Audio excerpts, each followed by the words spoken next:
What's going on? It's your boy Twice Style, the big homie, and you watching the B Shine.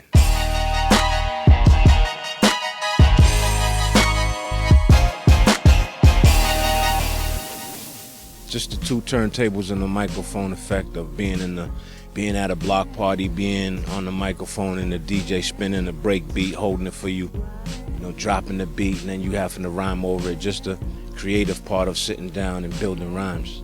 Yeah, when I went to see Wild Style, my man Rib D hit me to the movie back then, and one night he was like, "Yo, let's go see this movie." It was over in the college area, Coolidge Corner, over here in Boston, and that movie kind of like changed my whole perspective on hip hop and all of that. Just doing routines back then. It was routines being in a rap group, you know what I mean, and harmonizing and stuff like that. And so it was really about who had the dopest stage presence, who had the dopest stage show, who could command the crowd better, who could rock a show.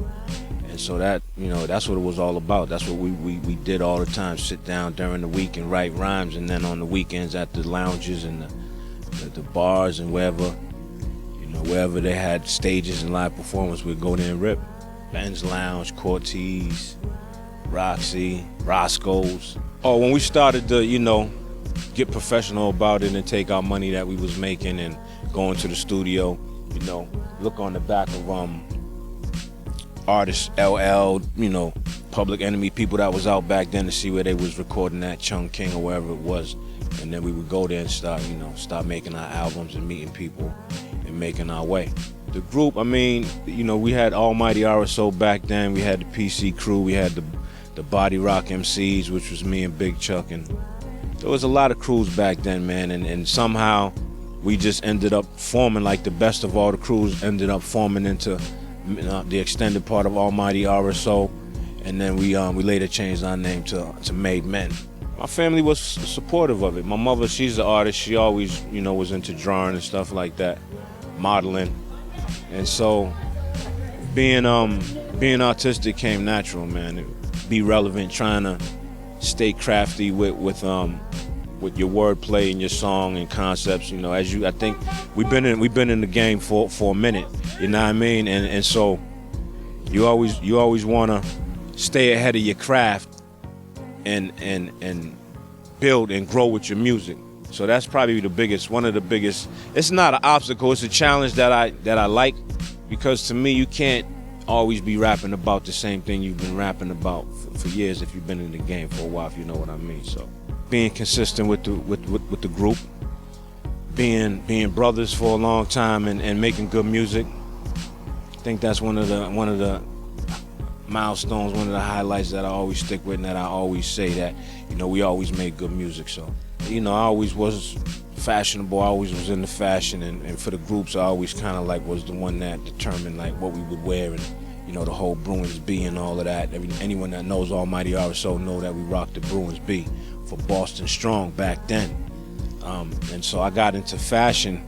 The Antonio Saldi part came when we was out at lunch one day, me, Benzino, Dave Mays from The Source, and my man Hearst. And Benzino threw that out there. Y'all call him Benzino, I call him Ray, or Diggo, you know what I mean? But he threw that idea out there at me at one day at that lunch about trying to start a clothing brand. So that was the beginning of that. That being able to have the ads in The Source magazine, and the partner that was making our product back then, Rosanna and Saldi. One thing led into another. Music leads into fashion. I had the ability to be able to get stars to wear my clothes, so it worked out. We was able to build a brand. Probably like really to give back to the community, like right here where I live, Jack. Being able to give out turkeys every year, being able to get high school kids to get tested for STDs and stuff like that, AIDS, and having kids being aware of stuff like that, and just being able to still be in the hood and get love. And my product was built from the hood. And when I say my product, I mean my clothing brand, me as an artist, my music. It's all built from the community that I come from. So being able to give anything back is good. It's good for me, because I wouldn't be nothing without my community. I would want people to just remember that I was somebody that didn't want to take all my knowledge to the grave. You know what I'm saying? Somebody that learned things and was able to relay that off to somebody else for them to maybe be successful. I just feel like if I can, anything that I have that can help somebody out that's coming from the same cloth and the same, garment that I'm from, if I can throw a jewel their way that can help them come up, I'm good with that.